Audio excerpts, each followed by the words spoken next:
Joining us today is Ellie Vinn, owner and founder of the Groovalution and Hot Sauce Records. I'm your host, Kevin, And I'm your co-host, Brian. and you're now tuned in to Coder Conversations. Welcome to the show, Ellie. Thank you. Yeah, thanks for coming on tonight. We really appreciate that. Happy to be here. So it's I think you might be our, I don't know, are you our first record company owner? But Possibly. yeah, just to get it started, can you tell us a little bit about the Groovalution and Hot Sauce Records? Yeah, well, now I'm actually calling my company the Groovalution in its entirety. It's just basically the whole umbrella of my universe, and it's our label, and it's also the name of my band, and basically, it's really what started as a project of just like let me try and just create music as I go and see where it takes me kind of thing to a life that is definitely built around my desire to write and always have music and creativity in my life. And so that's basically how we operate. We write together every 4 to 6 weeks, and then we go into band camp, and then we have recording sessions, and then we have shows, and we just basically chunk our life and we just keep on doing it. And now the next thing you know, we have hundreds of songs, and I've worked with really amazing people, and I've had some really amazing experiences. And I wake up smiling and I go to sleep tired. Can't beat that. Yeah. If you can describe your music, what genre would you place your music in for the audience? We say that it's groove tonics. It makes you move and it lifts your mood. We write a lot based with a lot of like probably drum and bass and hip hop stems generally. Okay. And then I have a full funk band that comes on top of it, which is just phenomenal. Awesome. And you're the singer. Do you play any instruments in the band? I do not. I just sing, I write, I produce. I'm doing the A&R, I'm choosing the music, I'm putting together the players as well. And seeing it from start to finish basically. And it's our company, and so it's my company. And then, I Right. hire people who help us with any of the promotional efforts that we do, which are pretty minimal, but we do it. And because it really is, it starts from my love of the writing. That's why the band camp's so amazing, and everything else is kind of gravy. Like now we've been doing a series of shows, and it's actually been pretty well received, and we're having a great time and everything. But to me, the idea of the Groovalution is that like I can't guarantee that like 900 zillion people are going to love me every day, but I can guarantee that I'm going to write my songs. I can guarantee that I'm going to get together with my musicians. I can guarantee that I'm going to be inspired by other talent, that I'm going to want to see art, music, dance, whatever, and then put it into my music because that's what, fuels my fire. Awesome. And that's So again, when it and comes to- I feel like a lot of music that we have is really kind of, it comes from a different seedling, and it's just, so genre based and so like separating things that are supposed to be human. And it's like in the context of doing this for now, it is years together as a band. We have such a great catalog that really represents, happy times, sad times, songs in Spanish, songs that are hip hop, songs that are, that have violins, all kinds of things, and they're completely Ellie Med in the Groovalution. Like they couldn't be another person. They could, I mean, like I think that, a lot of my songs have that value. That's great, but I feel they're distinct and I'm proud of that, but they're not the same, and they're not the same. That's important. What's so your it's- favorite part? What's your favorite part about owning a studio? I don't own a studio, but I have my label. So, I mean, Okay. Sorry, yeah, label. my studio is like, I have all the equipment, but I would be hard pressed to call it a studio. Like, don't come here and record. I mean, you could, I could get you onto, I could get you recorded, but we literally are in my kitchen. We all have different computers in front of our, we have cushy chairs. We sit there. We have a big mixer in between us. Then we like switch as people want to share what they're working on. And we just keep on doing that throughout the day. Then after we have a song bank of songs that we really like and we think are valuable and we think we can move forward, then we go to a big studio and we hire other players, and we hire people from here and we hire people from there, like based on the song. So, so it's not really.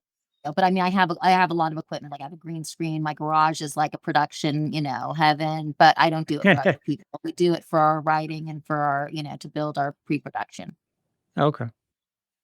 Yeah, so it seems like really built an environment where creativity comes first. But I know, as with any industry, the music industry is also a business. So how do you balance like creating the track that you want to create, but also, making sure it's business, is viable for business, like it's popular enough to make a profit. I think that's what my band camp's really all about. Is like that's when we're really actually kind of weeding out different things and figuring out whether or not they're even really worth investing in.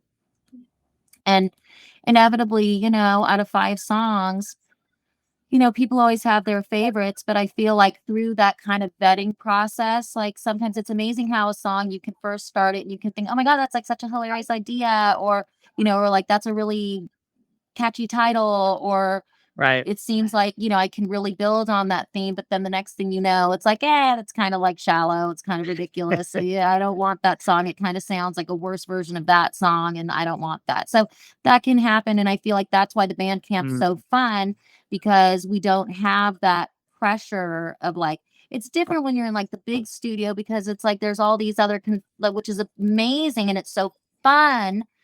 But like there's so many things that happen there that if they don't happen there, like it's kind of sad if they don't happen by the end of your last night, whereas in band camp, like we have this ability to really massage the ideas and even bring the demo to the studio in such a way with mixing choices. Like we're making choices about how things, like how I'm going to do my voice, and different things if I want to, like, because I consider myself, I mean, I can sing, but I consider myself more of like a crafter, and I use different effects and or have somebody else sing with me or do different things for different songs, because that's that's like the energy I'm trying to deliver, in that 3 minutes. Right. Yeah. So if you were to describe like the energy and the message that you're trying to convey, in most of your songs, how would you describe it exactly? I know, make happy, getting people to move. Yeah, or like, I know so, amplified. That's a great album. What I live for album, I love is what I live for. And that really is it. What I live for. I know so. I see it on my pulse. Okay. Yeah. And so have you? I'm pretty sure you've played plenty in live venues. So like I'm not a musician. So what is the exact feeling when you're singing live, you're in that moment, and you see people really jamming out to your music?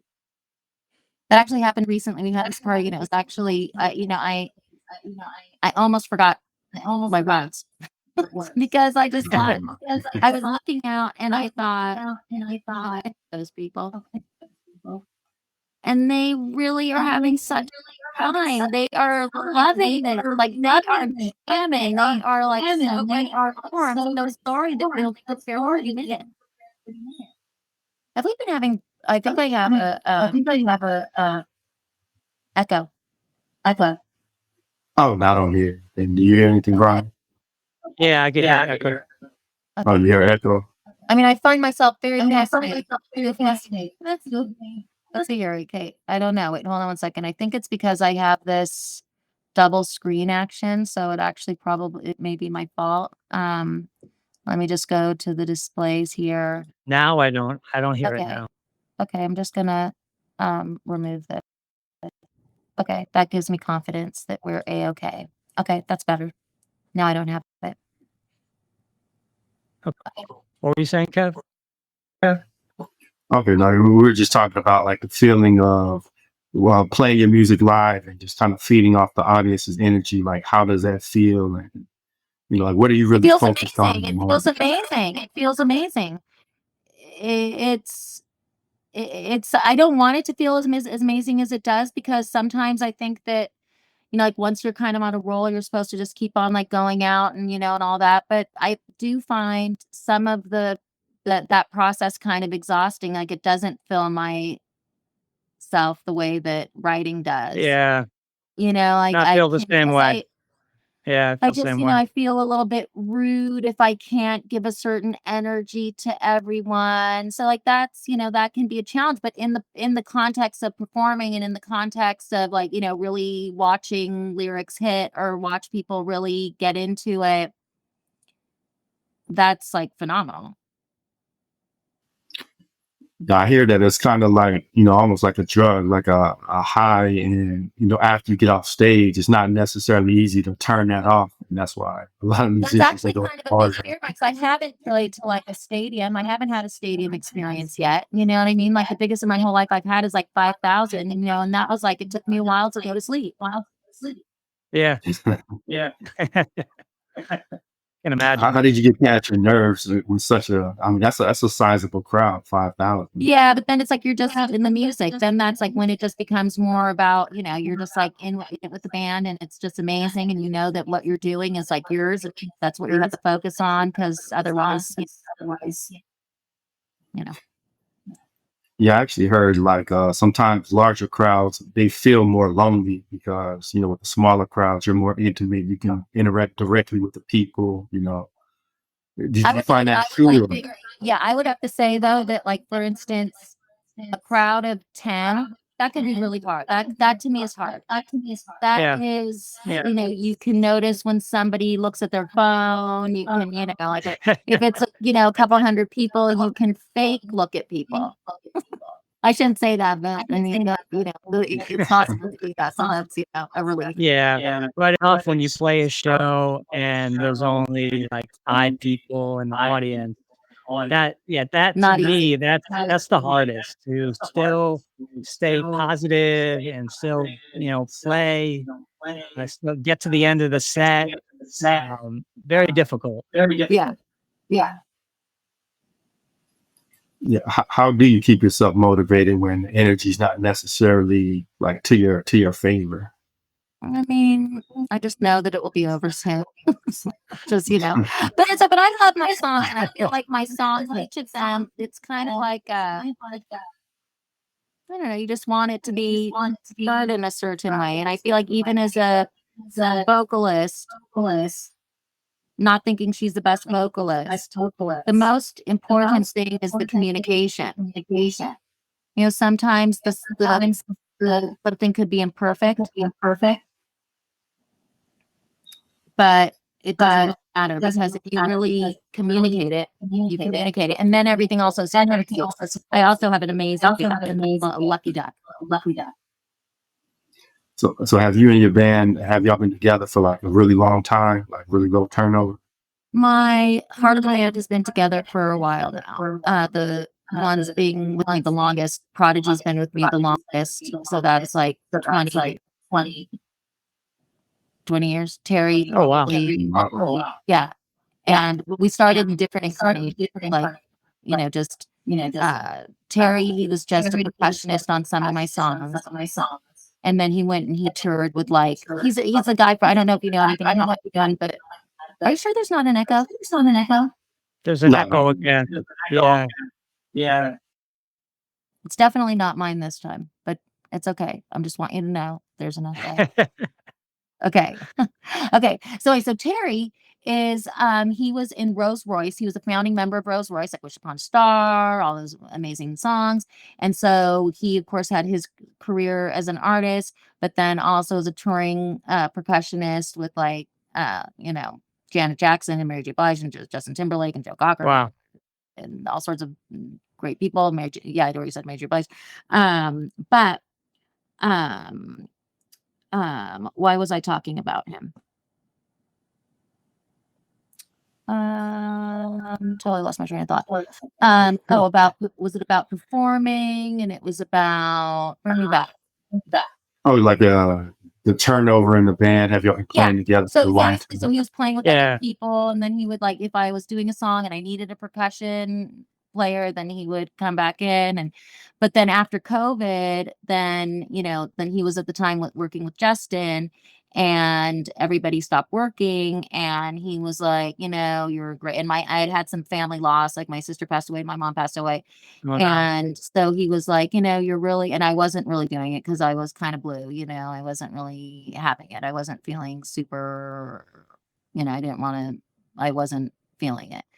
And so he said, you're an amazing writer, I can get really great players. And like, if you want to work, like, let's do it. So then we started to do it, and he introduced me to a bunch of other fun players that then added on to that. So like that's how we get Jeff Motley, who's amazing. He's an amazing keyboard player. Um, Also from the Nugget, we have Prodigy, and also Jody Giacello started with me a long time ago, but he went off with Haim for a while. Then he worked with the Illusionist for a while. And but then we kept, Jody and Prodigy and Jeff our band camp. So we have keyboard, drummer, and like rapper slash beat maker for band camp. And then for our bass and our guitar, we've sort of, we let different people come in here. So officially, I mean, we've worked with all sorts of different people. I have Mike Scott from Prince, who's like a total maniac, but he's just hard to contain in the context of a day. So we have chosen some other guitar players, which are amazing. And so we choose the people that we want based on like the flavor. So like sometimes it's not even guitar, sometimes it's violin. Okay.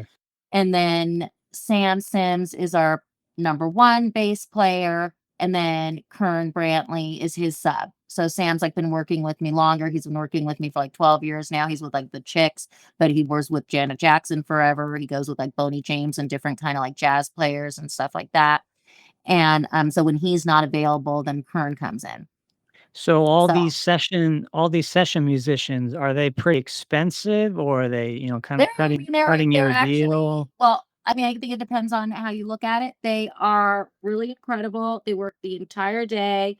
They come up with an amazing original parts. They can redo things. They can layer things. They can do it 500 times. They don't care. They take redirection. They're amazing. You want to go a little direction of Brazil. You want to go to a little direction of wherever. I mean, like, they are so well versed in all different kinds of music. It's like, it's a dream. I mean, it's like a dream. Because I don't even know all those different things. I don't. It's really to have that kind of support musically is just, it's too much fun. It's just too much fun. Well, Yeah, to have people that are that talented is rare, because yeah, usually, there'll be one person in the band that's really stand out.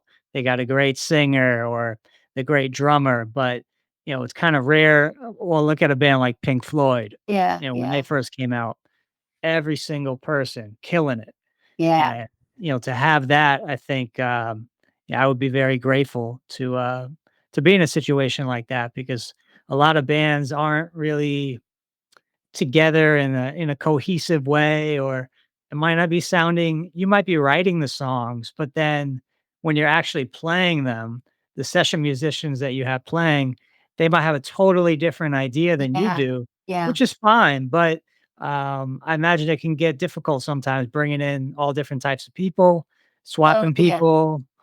Totally. Well, that's the reason why the band camp again becomes totally valuable because I would actually we did have before we did band camp, like I would just get like a track from one of the guys, and then I would, like write, send some verse chorus, and then, try to build it and have a plan with Prodigy. And like then we would just say, okay, like maybe we'll get somebody solo in this part. Like that's how it was happening. But then we would get to the session and there's like all this stuff happening, and I would kind of not even like I would just kind of also lose confidence. Like I didn't really know, like, was it the guitar that made it sound different, or was it like what we did on the book? Like what made it sound different? So again, like the band camp kind of really helped me build more confidence and just sort of like understanding like what I really wanted in the thing. So by the time the session players come in, I at least have the ability to say, no, no, no, that's not really the direction I want to go. Like we made that creative decision, so I do think it can be. And that was actually like a great gift that I learned with the Prince guy, because he was really amazing and did like really amazing work for me and is very like distinctive. But it can like get carried away in a particular thing that doesn't necessarily make it yours. You know what I mean? So yeah, so I feel like that happens to me less now because It just does. But I feel like it's because of the band camping, because otherwise I don't think I'd feel like I knew the material even that well, because I would, there's so much more musical than me and like an actual like way of their study of music. My sensibility is more, like a Norman Whitfield type who just basically like really appreciated good music and knew what he liked and what he didn't like and was able to say what he liked and what he didn't like, but he didn't play a bunch of instruments, so It must be really interesting though, getting different session players on all different types of songs that you're working on, because a lot of the times people, you got like a group of guys or women, and one person drops out, and then you're like, okay, we gotta replace Billy. Okay, this guy Don, oh, he plays bass. Okay, let's get him over here. And then you try him out, and then maybe you say, okay, 7 p.m. Friday night. 7 rolls around, no one's there, no call, no show. yeah. In LA, when I spent time working as a session musician, a lot of people were flaky like that, where it was usually bass players actually. They'd say, "Oh yeah, I'll be right down there. I'll be at the studio." And then, me and my guitarist, we show up, and then no bass player. And then we tried again. And finally we got to the point, kind of like the Black Keys, we got to the point where we're just tired of waiting around for a bass player. So why don't we just do our own thing with drums and guitar? Yeah. Yeah.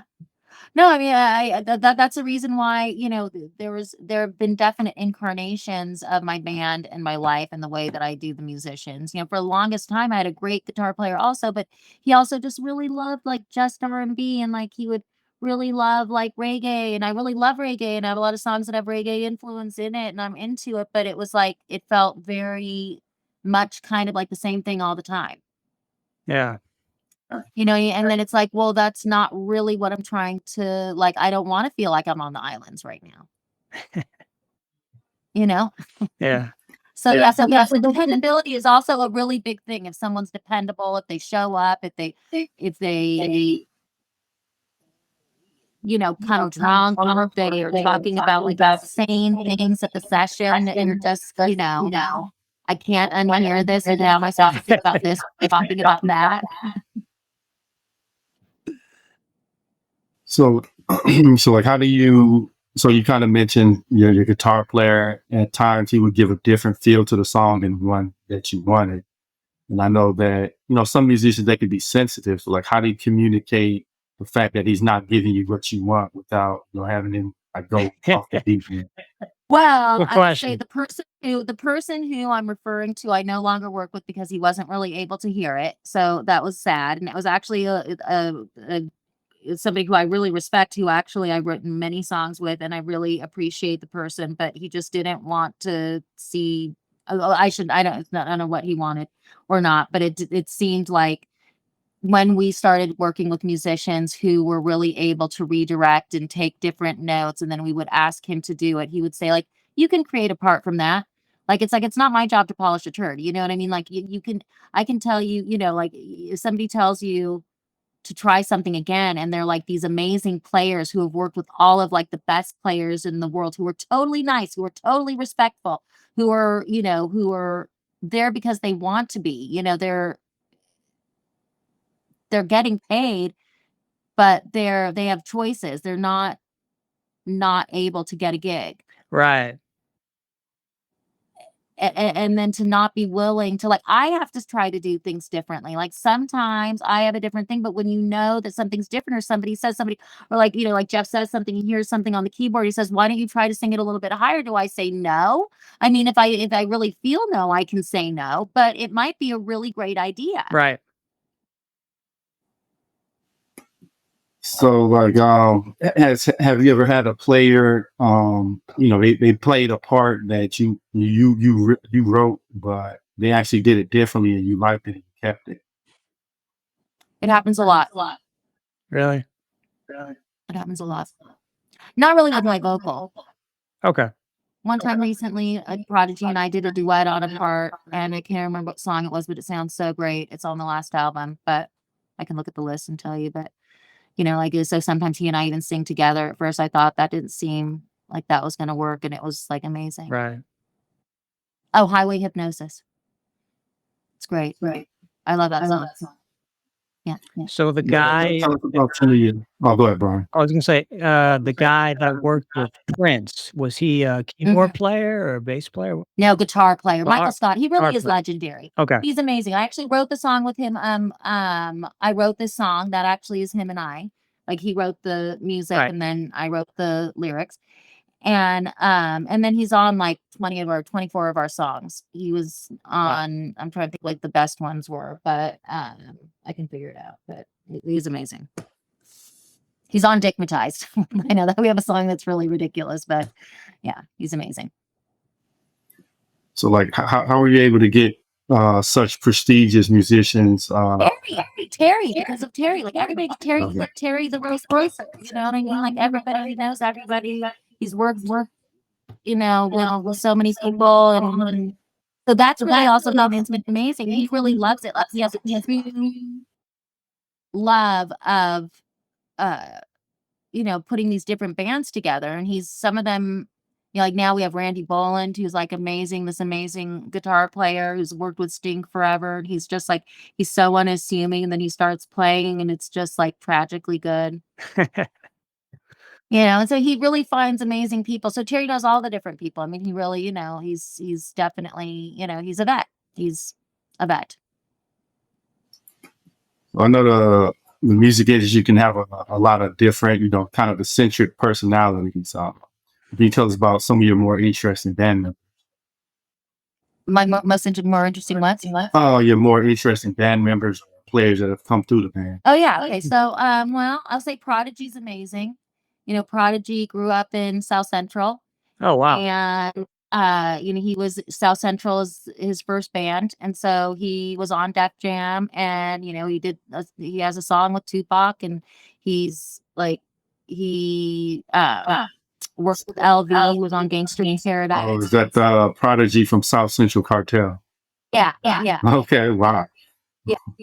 So he's on many of my songs. He comes to my house like every 4 to 6 weeks. He's super amazing. We grew up in Los Angeles, both of us actually, in super different experiences.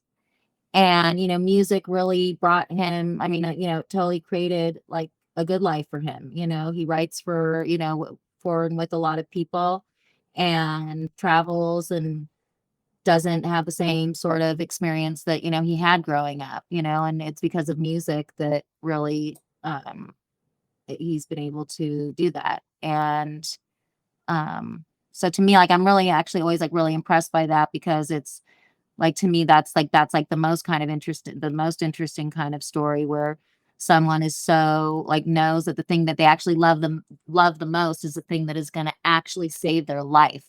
You know what I mean? Like it is the thing that saved his life, Yeah. And so he would probably really love to talk to you guys. He really has crazy stories that are definitely hits to Yeah.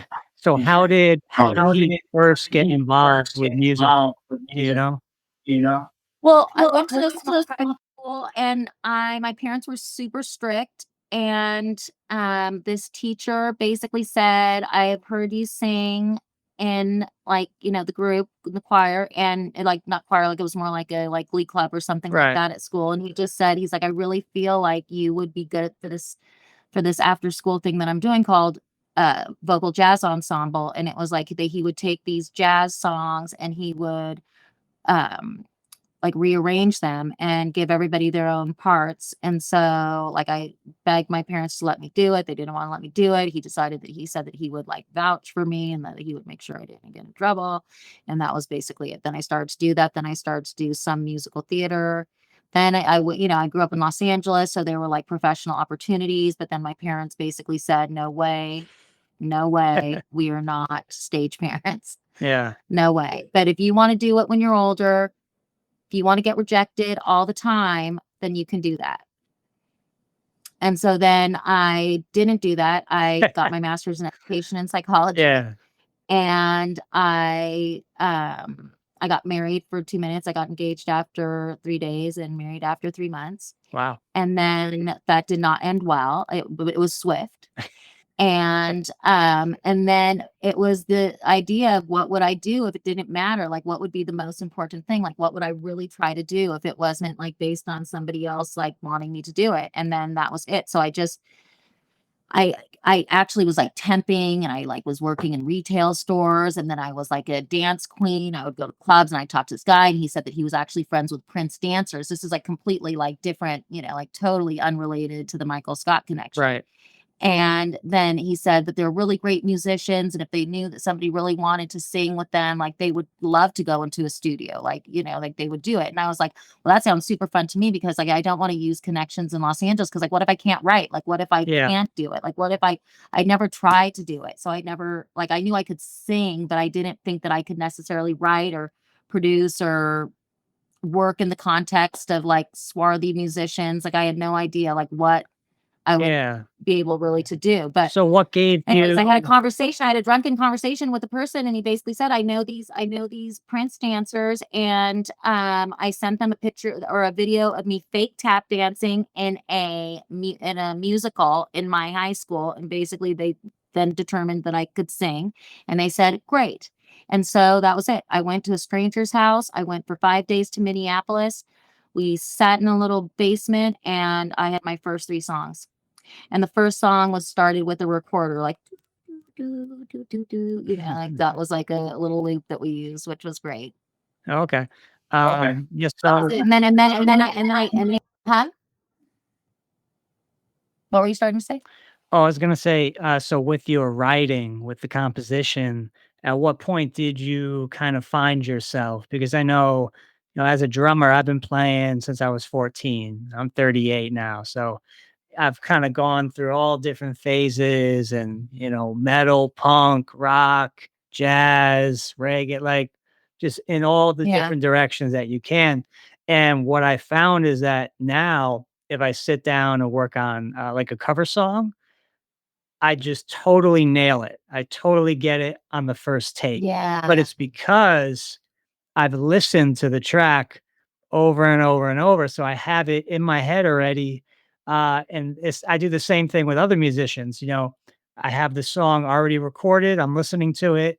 I'm figuring out, okay, this is what I'm going to play, or maybe there's another drummer on the track, and then I kind of get his feel, but then throw in my own feel. So yeah, kind of what's been your experience with the writing and really feeling confident about your compositions? Well, it's basically that. It's like I feel like once I'm coming to the studio, I feel like I'm so committed to what I think the story is. Um, I don't know, just, like, I kind of can tell all the things that don't go. Sometimes we end up like how they have that saying that says, "I take away how do you sculpt the most perfect elephant? You take away everything that's not the elephant." I don't know if you've ever heard that's like I think it's like Leonardo da Vinci or something, and, you take away everything that's not the I feel like, again, what has happened there is, like, people, like, get on the song, and they're all, like, jamming, and, like, all of a sudden, like, you've lost, like, the essence of what the thing is. So I feel like, again, it's like my band camping like always brings me like back to like the idea that I know where my seat is. I don't know if I'm not answering the question, but I mean, I feel like that's the way that I do it, because it's hard to like it feels like dangerous territory when you have like a room full of amazing musicians and you're saying things like, make it just feel a little flowier. Make it Yeah. feel a I little guess softer. Like, that can be tough. Like, sometimes I use that language, but I don't know. I just feel like I have to use both of them so that or, something that's an actual example. I don't know. I don't I know. guess I mean specifically, like, what gave you confidence, in general in terms of writing? Um, that's a good question. I've never really thought about that. I think maybe it's one thing I just really love about songs is, I don't know, I like the idea of like contained truth. And I think sometimes it's hard to say something meaningful. I don't know, like it's like you almost like have to say too much. Somebody has to understand it, but I don't know. Songs like kind of give me the permission to attempt that. So I don't know. I just feel like it's like a true form of communication, and I feel like it's important. And so I feel like that's why I love it, and it's also, it gets to mean what it means to me. Like, even if the listener doesn't understand like what my poetry is, like if they don't understand it, like it can be something really meaningful to them. And I'm actually okay with that. Like, I don't care if they, like, not that I don't care, but like, I'm not mad at them if they're not feeling it the same way. Like, sometimes a song might be like a sad song about me, like my dad dying or something, and somebody just thinks it's like a breakup, or you know what I mean? Like Right. something like this, but it might have like another layer. And even if I tell you what the song means, it's almost aggravating. I actually don't like telling people what the song means either, which also I think that maybe that gives me the confidence. Maybe that has given me the confidence, like a final, like just a release of like the idea of like, it doesn't have to mean the same thing to you. It doesn't have to, it doesn't have to hit the same way. Like it just, I don't know. I don't know. I don't know. Am I confident? I'm kidding. Great question. Yeah. We're gonna kind of take it back. You mentioned that you do a lot of songs with Prodigy, and I know I grew up in the era of like West Coast gangster rap in the '90s. All right. Yeah. So it's pretty amazing that you're able to connect with them. Like, how were y'all able to get on the same accord? It's unbelievable. That man is like literally one of my best friends, and it's crazy because when I first met him, it was like 20 years ago. Okay. And I just thought it was so nice to have a rapper on a song. Oh wow! And so my guitar player actually met him because he used to send him guitar loops. And I didn't even really need him for like I would send the song, then he would get the rap. Then he would start to send me beats. I liked them. Then I was able to then call people to the groove. And so then he and his guys come to my gig and he'd perform with me. It would be our annual like just like our special one time a year, and we would maybe do one of the songs that I've written. Oh, Then yeah. the songs that we wrote together was so fun. And we started to work with other musicians who he was now singing on things that he never would do. Right. He talks about, I kind of saw our little documentary called What I Did For It, but he definitely talks about it. He talks about how some guys he worked with the kinds of musicians that he worked with in our project. But he's definitely a producer. He's definitely, in fact, I would say Prodigy is as much responsible for the forward movement of the Groovalution as anything else. Like, he's so prolific. He sends me beats all day long, all the time. And they're great, and they're different. And he doesn't care. He does. I might like too. But he doesn't care. And that's why he's great. So he doesn't take, if you're like, okay, I don't like that, he doesn't take it personally. Some people are like, oh, you. I've worked with people who get upset if I like, please remove that hi-hat. It's distracting. Whatever. I love a hi-hat, but maybe it's a song. It's just Scale it back a little bit. Yeah. No, I know he definitely has an interesting story to tell you. We love to have him on the show. But he would be a great interview. He's actually, I'm telling you, he's like the best storyteller in this life. Oh yeah, I could tell just from the. He's like phenomenal. He's phenomenal. Yeah, it's got to be amazing. Like coming from the environment that he came from. That was in the '90s where gangbanging was at its peak, and to be able to really hone in and focus on making music, even when you don't necessarily have the same access to resources to learn how to make music, but you're still making this phenomenal music. And he's like a mad scientist. What they were able to create with our sound. Night. So just he just amazing. And he just breathes and lives music. that's it. And he's not afraid of a toy. He's not afraid of like, putting something else in. And he's No, just no, interesting and interested, you know? that's awesome.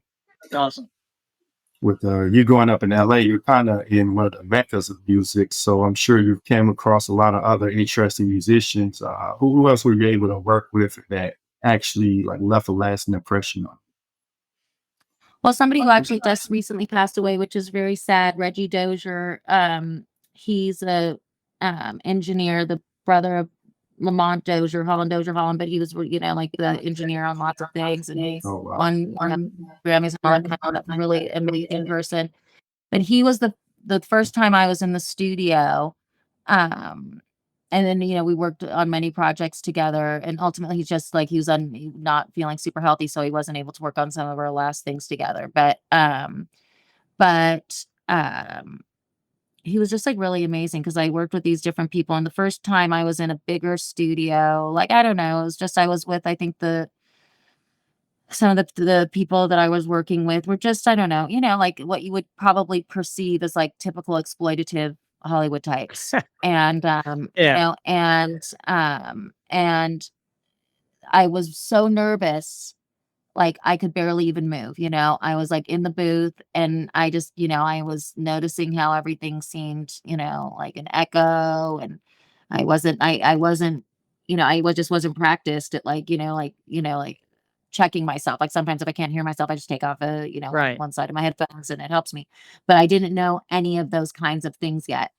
And so he was just so nice. And this guy was actually like trying to give me tips on how to get some attitude into this song, which actually was called Forgive Me. But, anyways, he was like giving me advice, and it was pretty gross. And Reggie was like, do you not have a daughter? Like, I think you need to leave the room. And so then he like ended up, he said, like, let me produce the session. Wow.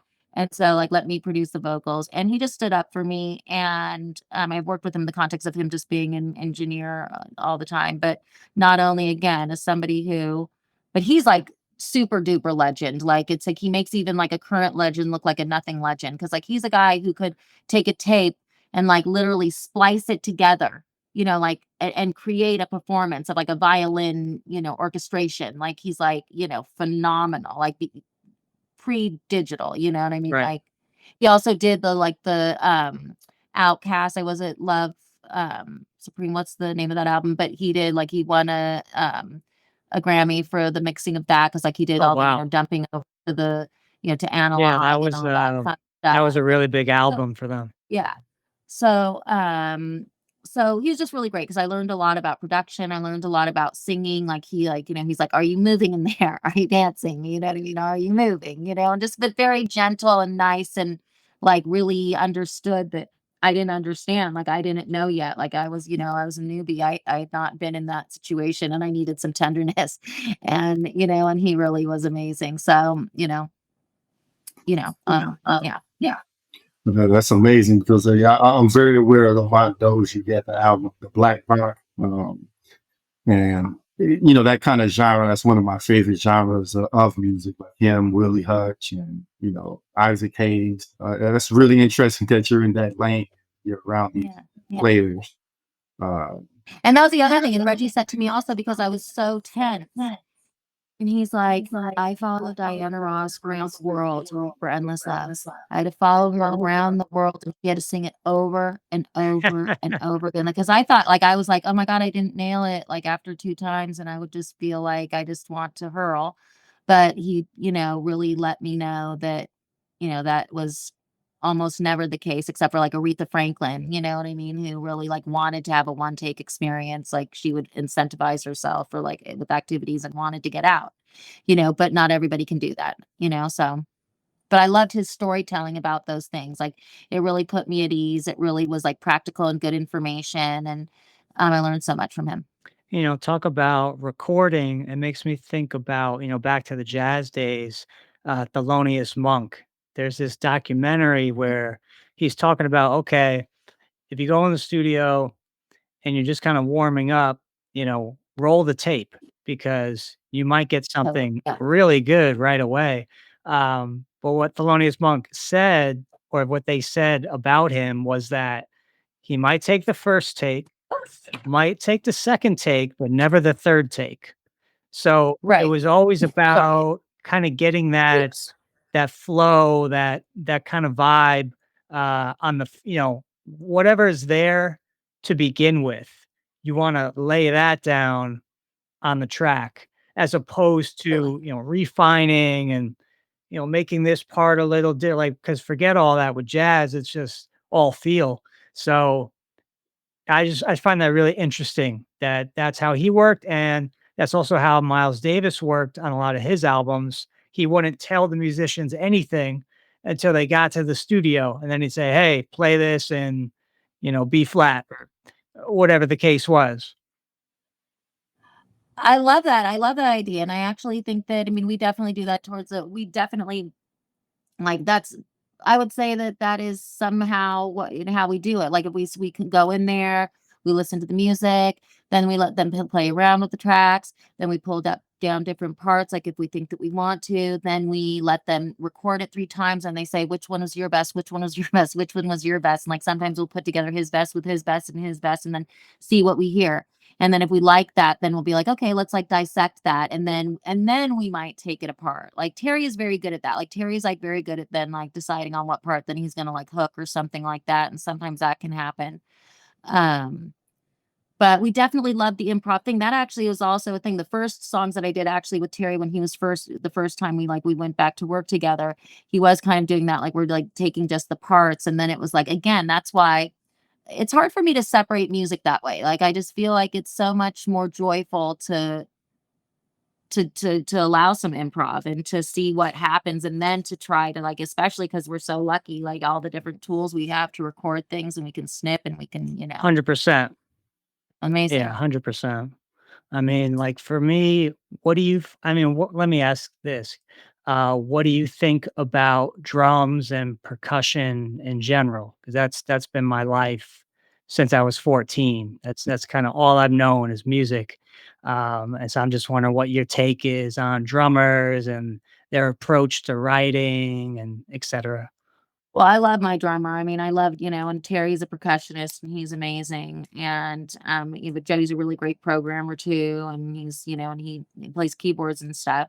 But I mean, it's like it's what are you gonna do without the drums? I mean, I love the drums. Like, what are you gonna do? You know what I mean? Because I Yeah, could even write to drum and bass before I could write to like guitar is actually a little harder for me. That's the other reason why it was easier for me to like kind of have that ebb and flow because it can be so strong stylistically. Whereas like the beat, like I can find what I think the melody is with much more ease when there's not another melody. right.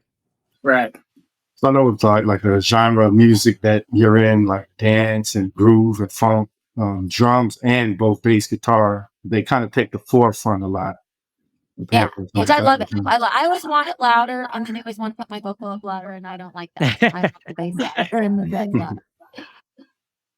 who are some of your favorite like bass guitarists and also drums? Like, have you heard of T Money Green? He produced like the bass lines for a lot of Death Row, Yeah, I like don't Dream really Jude.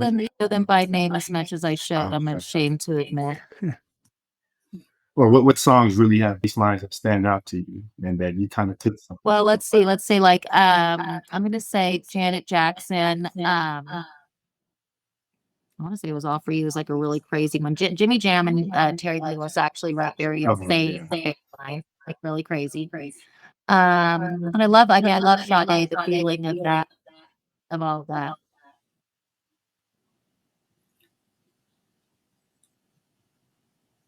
I'm trying to think who else I really love, like bass lines. No.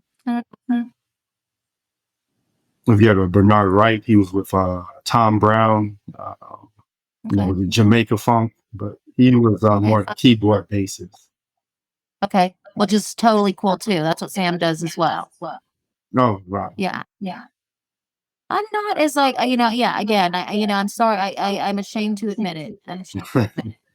I don't know. I love her. That's the reason why Terry's like saved my life. Or like what songs in general, like have you taken pieces of and kind of repurposed it and integrated to your music? Like what songs have been inspirational to you, if any? I never think of it that way. I'm sure there have been people that have inspired me. I don't, I don't really know like particular songs, but the people that I've listened to the most in my life are Sade, Stevie Nicks, Debbie Harry, and Lennon. Sade's my favorite. Sade, I love him just because I feel like I mean, I don't. I may have a song or two that's definitely inspired by her, but I definitely don't feel like Matt or anything close to her greatness. Her, especially her albums are just so they, it's like they don't come out prematurely. They always seem to really contain a true message. Yeah, interesting. And Now, then she would you know, more like he's like she just throws out her hand and the crowd goes wild. She's not taking a playmaker. You know what I mean? She's like just throwing out like moments, and it's like killing you. yeah, interestingly enough, I heard like a lot of younger, like the younger generation are getting into Sade mainly. They say like probably because the music is less busy, like a lot of music nowadays is overstimulating. So something calm and clean like her. It's starting to become more chill. Jean is kind of cool too. I actually really like that. I love that style. I think it's beautiful. It's nice that like some more like musicality's coming back. I think that's cool. Who are some of your peers that you really respect what they're doing? Lady Gaga. Okay. I love her. I love her because she's just distinct and unique. It's not because I love every single song. It's not. I just like somebody who does their thing. She kind of reminds me of Madonna. When Madonna came out, she was doing her own thing. It's kind of controversial. Yeah. Well, she's so much more. Well, I shouldn't even say that. I love Taylor. I mean, I definitely love the heck out of it. Oh my God. I not cried at a concert. Like I think that literally she sang like a holiday and she sang Crazy for You, and I was like a mess. I think I lifted off the floor. But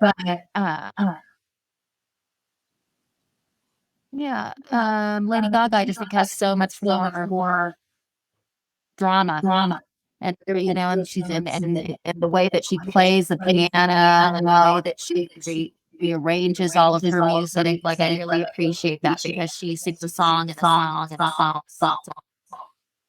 And she redid that movie, Star is Born. Did you catch that?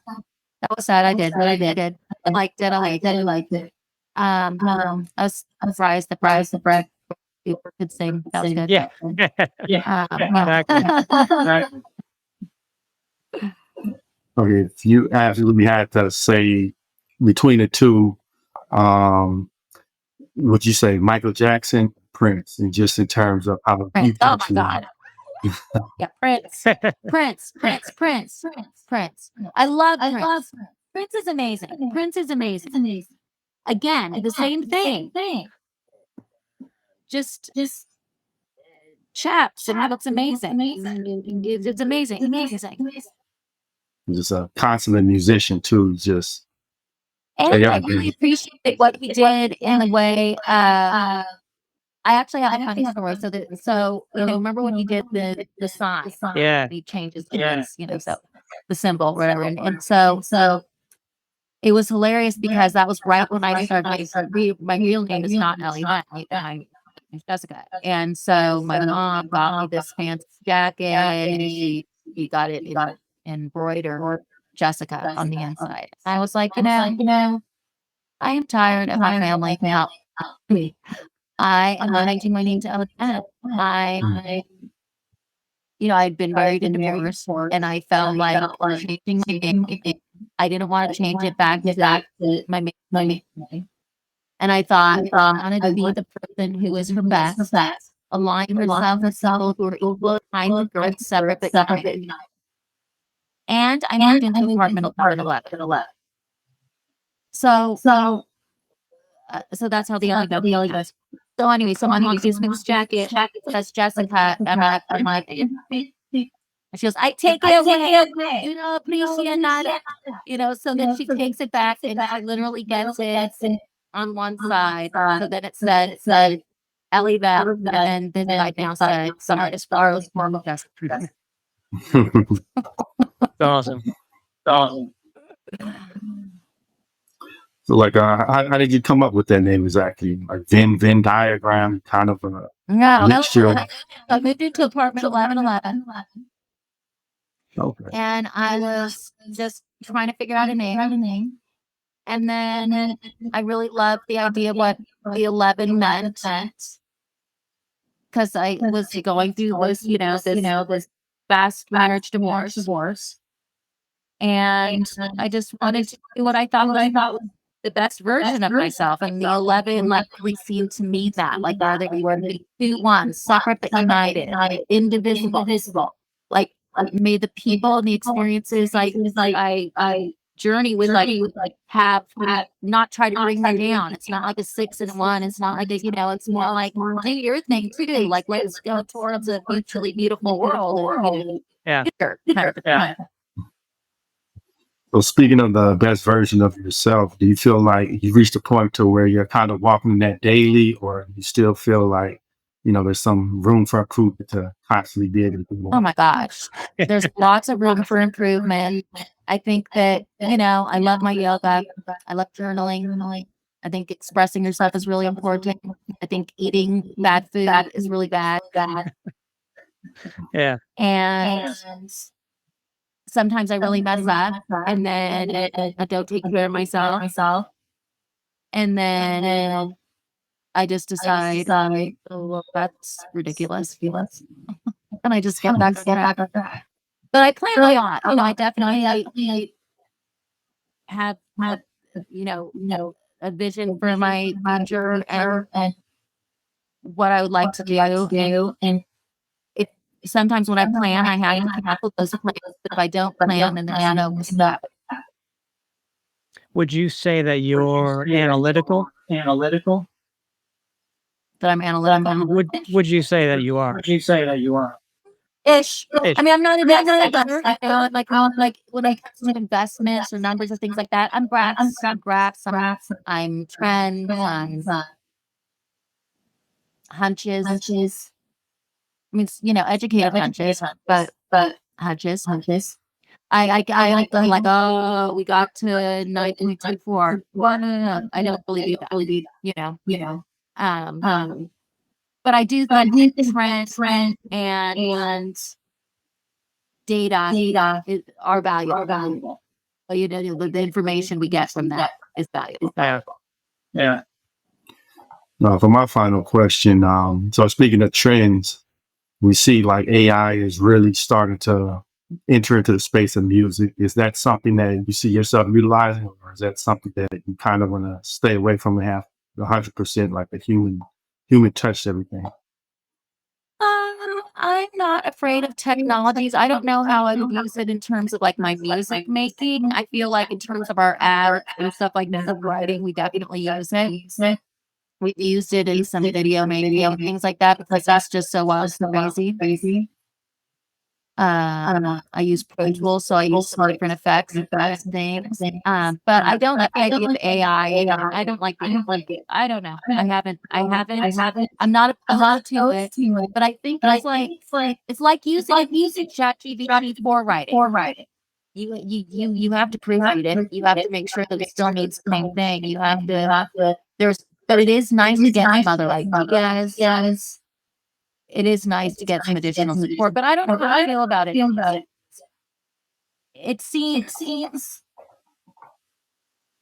I would just say unnecessary. I feel like I have such a ham and band to make like any sound I want. So I'm okay with that this time. When I need a headline and I want to tell you something, I will be consulting ChatGPT. Awesome. Brian, did you have any closing question?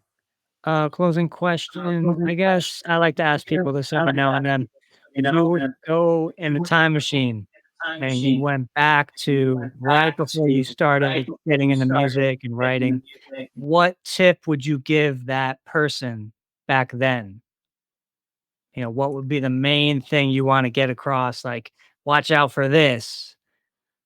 I would say to actually just do more of what you love and watch out for people who take credit where it's not due. You know, Yeah. and also be excited about being responsible and accountable for completion. You know, it's a bad idea to leave a session without a demo. Like, you should have something on tape. You could have anything on tape. You could have anything. You could have anything. You know, you have to document your experience and take accountability for the steps and for the progress and for getting the project and the production further along. It's like there's, you know, it's very rare. Even when people are semi nice and they're even trying to be helpful, sometimes like they put something up on the Dropbox and then it's not on the Dropbox. It's, you know, it's not on the Dropbox. So then you have to check to make sure that it's on the Dropbox. And then maybe you have to call them and say, please put it up on the Dropbox, you know, which is aggravating. But if you really want to do something and you want to truly own something and be, you know, and know that you get to work on it tomorrow and that it's yours, then you have to be accountable.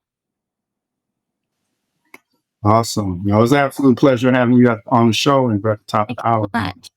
Before we get out of here, did you want to leave our audience with any closing thoughts, or where can they find you? Well, you can find me at ellievinn.com and anywhere music is streams. And I would like to leave this interview with the request that you enter 2026 or every day of your life. Choosing creativity, you know, whether it's like sprinkling some parsley on your eggs or just letting something out, like creativity brings joy. And if you want to make it a business, then you can document it and you can practice it. And most of all, just decide to. Awesome. And on that note, we'd like to thank everybody for tuning in. We'll catch you on next time.